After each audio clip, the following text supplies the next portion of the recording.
आप सबको जय गुरुदेव। मंत्रों की शक्ति में अनेक स्रोत छुपे हुए हैं।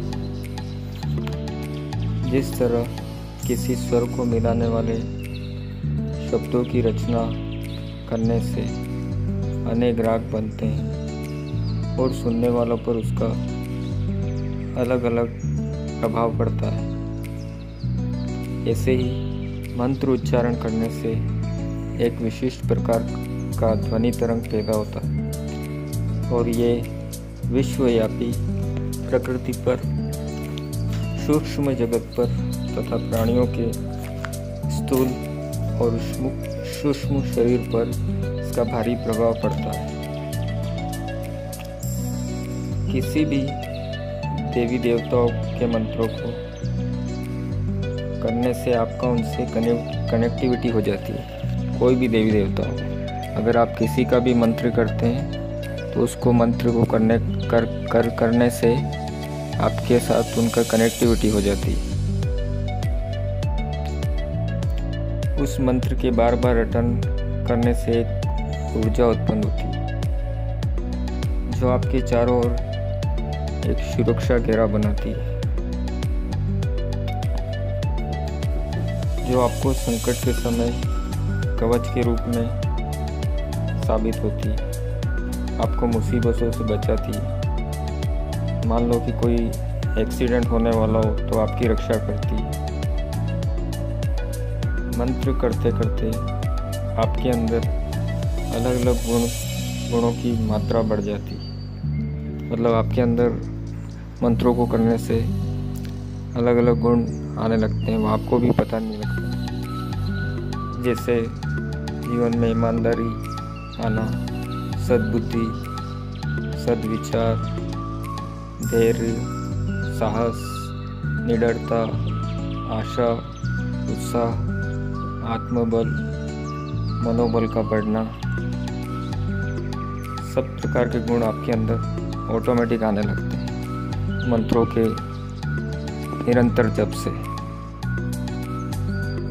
कोई व्यक्ति आपको स्वार्थ से मिल रहा है या किसी और उद्देश्य से, कहने का मतलब कि आपको पता चल जाता है कि सामने वाले के दिल में क्या है।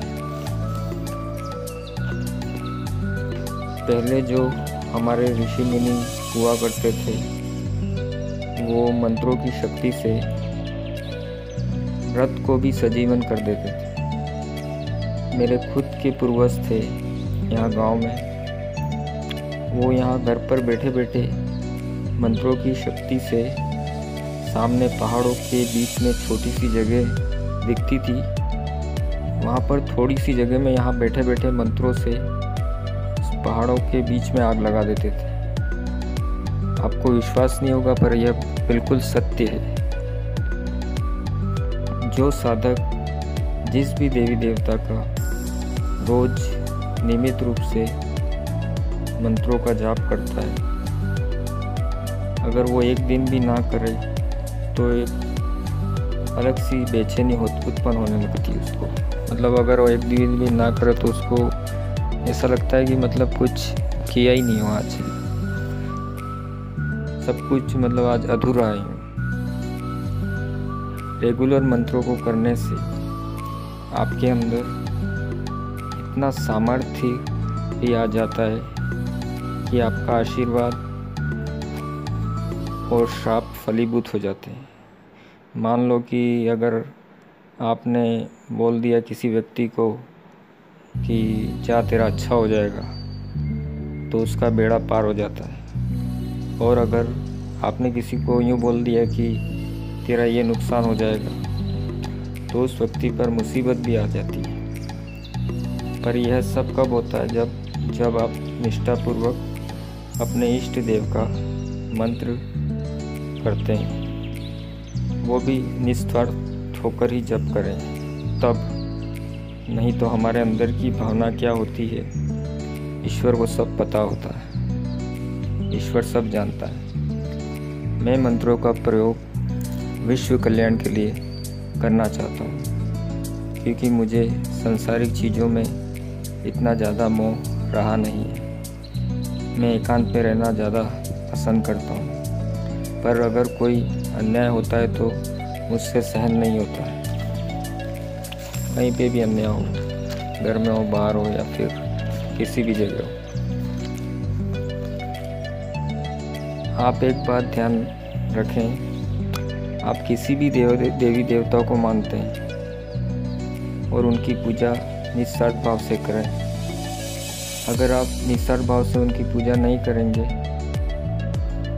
तो थोड़े ही दिनों में आपकी कोई इच्छा पूरी नहीं होगी और वो पूजा आप बीच में ही बंद कर देंगे और ईश्वर को बोलेंगे कि आप इस दुनिया में है या नहीं।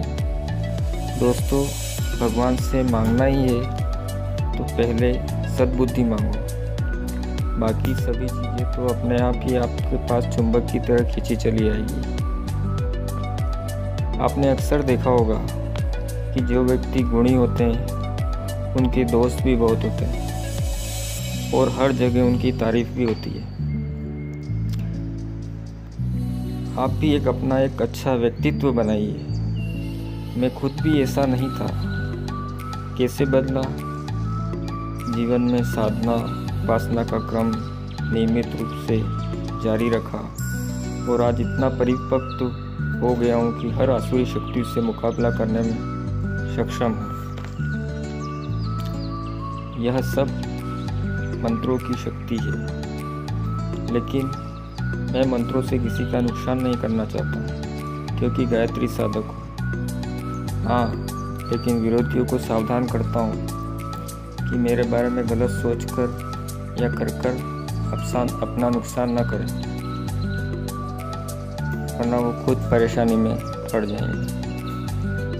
अगर साधना के विषय में आप मुझसे विशेष जानकारी चाहते हैं मंत्रों के विषय में, तो आप मुझसे बेशक संपर्क कर सकते हैं। लेकिन मैं आपको स्पष्ट बताना चाहता हूँ कि किसी भी मंत्र को करने के लिए जीवन में कुछ नियम बनाने पड़ते हैं। ये मेरे स्वयं का अनुभव है। सबसे पहली बात ये है कि आपकी नज़र एकदम साफ होनी चाहिए। साफ का मतलब आप समझ रहे हैं ना। कोई भी स्त्री हो अपनी पत्नी के सिवाय उनको गलत नज़र से आप नहीं देख सकते, नहीं तो जो साधना आप कर रहे हैं वही आपको लेकर डूब जाएगी। दूसरा, किसी स्वार्थ को लेकर मंत्र नहीं करना चाहिए। निस्वार्थ करें, निस्वार्थ भाव से कोई भी मंत्र हो। और तीसरी बात, अपने अंदर जो दोष हैं उनको चुन कर बाहर निकालें। अपने दोष यानी कि आपके अंदर जो ईर्ष्या देश या कोई भी दोष हो, वो आपको खुद पता होता है कि आपके अंदर क्या क्या दोष हैं, उनको आप बाहर निकालें। किसी भी मंत्र को करें तो उस मंत्र के ऊपर और उस मंत्र के देवताओं पर पूरा श्रद्धा और विश्वास होना चाहिए, तो मंत्र आपका सिद्ध हो जाएगा। नहीं तो आप पूरा जीवन भी अगर राम राम बोलें या मरा मरा बोलें, सब एक ही है। यह सब मेरे साधना का अनुभव है। बस आप मुझसे जुड़े रहें। धीरे धीरे आपको मैं सभी ऐसी बातें मंत्र के विषय में, साधना के विषय में सब बताता रहूँगा। बस आप जुड़े रहें। जय गुरुदेव, जय माँ गायत्री की, जय माँ बगलामुखी की।